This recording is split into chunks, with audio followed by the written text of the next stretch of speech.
अलग अलग रीति से लोग उनका नाम रखते हैं, मगर प्रभु यीशु मसीह के जन्म से पहले ही भविष्यवाणी कर दी गई थी वो आएगा। बोला हालेलुया। कितने लोगों को ये बात समझ आ रही है? हाँ, जो पीछे बैठे समझ आ रहा? हालेलुया। तो यीशु के जन्म के पहले ही कुछ भविष्यवाणियां हुई।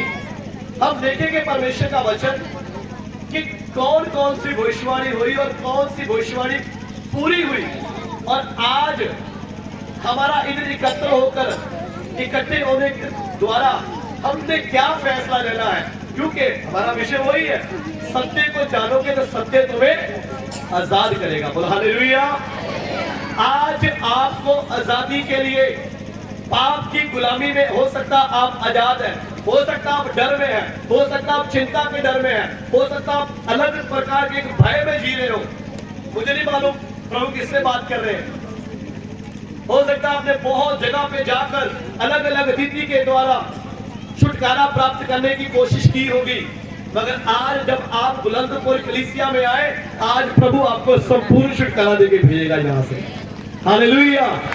आपका संपूर्ण छुटकारा होगा। क्यों? क्योंकि बाइबल में लिखा है, सत्य को जानोगे तो सत्य तुम्हें आजाद कर देगा। बोलो हालेलुया। हालेलुया। आजाद कौन करेगा? प्रभु के वचन में लिखा है, जब तक मनुष्य का पुत्र तुम्हें आजाद ना करे, तुम कभी आजाद हो नहीं सकते। दुनिया में कोई मेडिसिन नहीं बनी मेरे प्रियो जो आपका बुरा देखना बदल सके। आप डॉक्टर के पास जाए, आप डॉक्टर को बोले, डॉक्टर साहब मुझे बुरा देखने की, गंदा देखने की आदत है, मैं उससे छुटकारा पाना चाहता हूं। वो बोला ऐसी दवाई कोई बनी नहीं है। वो डॉक्टरों का डॉक्टर, वैद्यों का वैद्य है, जो आपके अंदर से बुरे ख्याल, बुरे विचार और आपके जीवन को परिवर्तन कर सकता है। बोला हालेलुया। हालेलुया। तो देखेंगे उत्पत्ति की किताब 3 अध्याय उसका 15 वचन। थोड़ा जल्दी से परमेश्वर का वचन हमने सीखना है ताकि हम परमेश्वर की योजना को समझ सकें। उत्पत्ति 3 की 15 जी। और मैं तेरे और स्त्री के बीच में और तेरे वंश और इसके वंश के बीच में बैर उत्पन्न करूंगा, वह तेरे सर को कुचल डालेगा और तू उसकी एड़ी को डसेगा। जी। तो इधर भविष्यवाणी की गई कि स्त्री का वंश आएगा, वो तेरे सिर को कुचल डालेगा। यहाँ पर शैतान के नाश के बारे में लिखा गया कि स्त्री का वंश आएगा। देखिए, एक बात ध्यान देकर सुनना सब लोग, हम लोग जितने भी एकत्र हुए, हम स्त्री की संतान नहीं है, क्योंकि हमारे माता पिता हैं, मगर प्रभु यीशु मसीह उसके बारे में लिखा स्त्री का संतान। मेरे पीछे एक बोर्ड लगा है। आज इस बोर्ड के पीछे क्या लिखा? सबसे पहले ऊपर आज लिखिए, आज दाऊद के नगर में तुम्हारे लिए एक उद्धारकर्ता जन्मा है और वही मसीह प्रभु है। बोलो हालेलुया।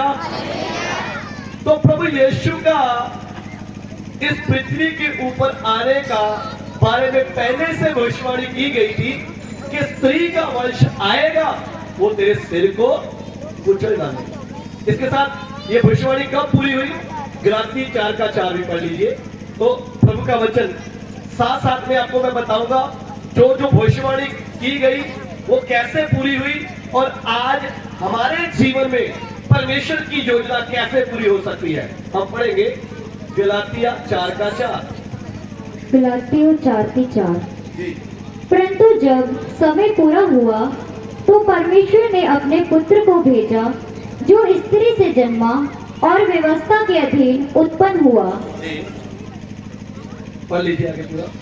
ताकि व्यवस्था के अधीनों को मोल लेकर छुड़ा ले और हमको लेपालक होने का पद मिले। जी। इधर लिखा है मोल लेकर, यानी कि दाम दिया। प्रभु यीशु मसीह ने हमारे लिए क्या दान दिया? उसने अपना पवित्र लहू देके हम सबको छुड़ा लिया है। हालेलुया। किससे छुड़ाया? पाप की प्रभुता से, नंबर 1। नंबर 2, मौत का भय। नंबर 3, शैतान की गुलामी। सबसे इंपॉर्टेंट बात है कि चौथी बात है कि परमेश्वर के साथ आपका मेल करवा दिया। इसलिए बाइबल में लिखा यूहन्ना 14:6 में, मार्ग, सत्य और जीवन मैं ही हूं, कोई मेरे वसीले के बिना परमेश्वर के पास जा नहीं सकता। कितने मार्ग है जी? कुछ लोग बोलते इधर से चले जाओ, उधर से चले जाओ, सारे रास्ते किधर जाते हैं? एक ही रास्ते जाते हैं। नहीं मेरे प्रियो, आप बहनों को देखता हूं मैं, जब सब्जी खरीदनी होती है या कोई और सामान लेना होता है ना, तो चुन चुन के लेते हैं। जब परमेश्वर का समय आता ना, परमेश्वर के चुनाव का, तो बोलते सभी क्या है? सभी एक है। नहीं मेरे प्रियो, सभी एक नहीं है, परमेश्वर एक है। बोलो हालेलुया। परमेश्वर एक है जो पृथ्वी पर मनुष्य बन के आया, उसका नाम है प्रभु यीशु मसीह। हालेलुया।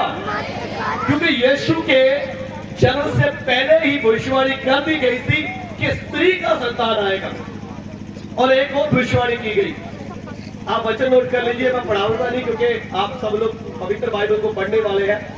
यशायाह की किताब 7:14 में भविष्यवाणी की गई, देखो एक कुमारी गर्भवती होगी, एक पुत्र को जन्म देगी, और उसका क्या नाम रखना?